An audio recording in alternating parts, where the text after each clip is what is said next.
Bacaan Kitab Suci Injil, Renungan dan Doa. Rabu, tanggal 18 Oktober tahun 2023. Pergilah. Sesungguhnya aku mengutus kamu seperti anak domba ke tengah-tengah serigala. Inilah Injil suci menurut Lukas. Bab 10 ayat 1-9. Kemudian daripada itu Tuhan menunjuk 70 murid yang lain. Lalu mengutus mereka berdua-dua mendahuluinya ke setiap kota dan tempat yang hendak dikunjunginya. Katanya kepada mereka, "Tuaian memang banyak, tetapi pekerja sedikit.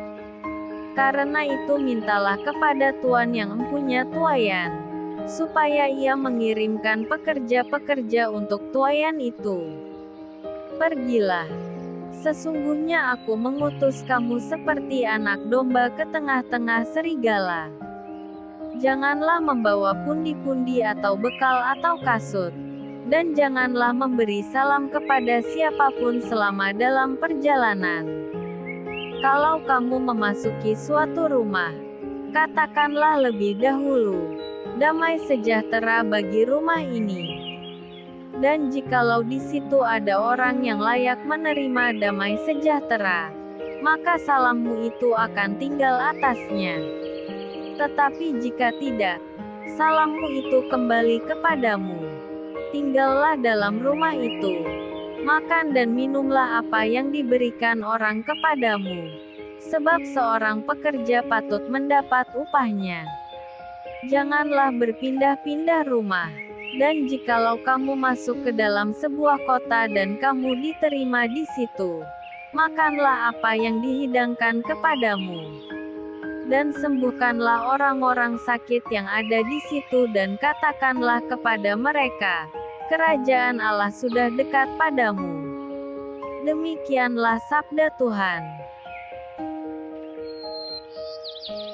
Shalom. Pergilah. Sesungguhnya aku mengutus kamu seperti anak domba ke tengah-tengah serigala. Injil hari ini, Lukas bab 10 ayat 1-9, perihal Yesus mengutus 70 murid, memberi mereka visi panen besar bagi kerajaan Allah. Apa jenis panen yang Tuhan ingin kita tuai hari ini? Lukas penginjil mengabdikan hidupnya untuk menyebarkan tentang kabar baik dari Yesus Kristus. Catatan Lukas dalam Injilnya dan dalam kisah para rasul menekankan misi Yesus untuk membawa kerajaan Allah ke setiap penjuru dunia.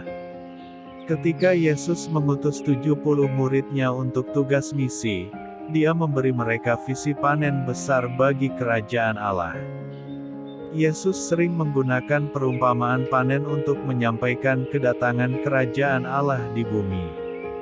Panen adalah hasil kerja dan pertumbuhan, diawali dengan menabur benih, lalu pertumbuhan, dan akhirnya buah untuk panen. Dalam cara yang sama, firman Allah ditaburkan dalam hati manusia yang mendengar firman-Nya dan siapapun yang menerimanya dengan kepercayaan dan ketaatan. Panenan Yesus tidak hanya mencakup orang-orang Israel, tetapi semua orang, atau negara, di dunia. Apa yang Yesus maksudkan ketika Ia mengatakan murid-Nya harus menjadi domba di tengah-tengah serigala?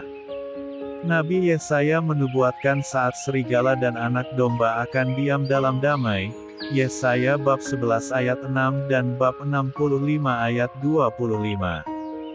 Hal ini tentu mengacu pada kedatangan Kristus yang kedua, ketika semua akan bersatu di bawah ketuhanan Yesus, setelah Ia mengalahkan musuh-musuhnya, dan mendirikan pemerintahan Allah atas langit dan bumi.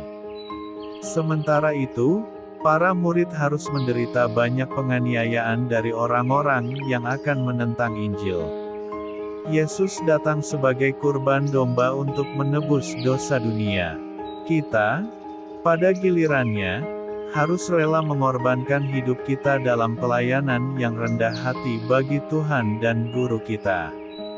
Apa arti penting dari Yesus menunjuk 70 murid untuk pelayanan firman?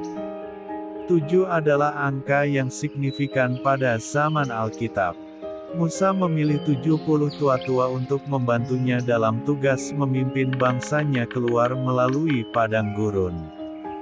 Sanhedrin, dewan pemerintahan bagi bangsa Israel, terdiri dari 70 anggota. Yesus mengutus 70 murid untuk tugas 2 kali lipat, untuk berbicara dalam namanya dan bertindak dengan kuasanya. Yesus memberi mereka petunjuk bagaimana mereka melakukan pelayanan. Mereka harus pergi dan menjadi orang tanpa tipu daya, penuh kasih dan perdamaian, dan kesederhanaan. Mereka harus memberikan perhatian penuh kepada kabar kerajaan Allah dan tidak dialihkan oleh hal-hal kecil lainnya. Mereka harus berjalan dalam cahaya, hanya mengambil apa yang penting dan meninggalkan apapun yang akan mengalihkan perhatian mereka, dalam rangka untuk berkonsentrasi pada tugas pewartaan firman Allah. Mereka harus melakukan pekerjaan mereka, bukan karena apa yang mereka bisa, tetapi untuk apa yang bisa mereka berikan kepada orang lain secara bebas, tanpa mengharapkan imbalan atau pembayaran. Kemiskinan roh, membebaskan kita dari keserakahan dan keasyikan atas barang dan membuat banyak ruang untuk kehadiran Tuhan. Intinya, Tuhan ingin murid-muridnya menjadi tergantung pada dirinya dan tidak pada diri mereka sendiri. Maka marilah kita menyadari bahwa kita semua murid Yesus di zaman modern ini. Marilah kita mulai berniat dan bertekad untuk mewartakan Injil kabar sukacita, seperti halnya Santo Lukas yang kita rayakan pestanya hari ini, sehingga di seluruh dunia diberitakan kabar keselamatan Allah dalam diri Kristus Yesus. Marilah berdoa.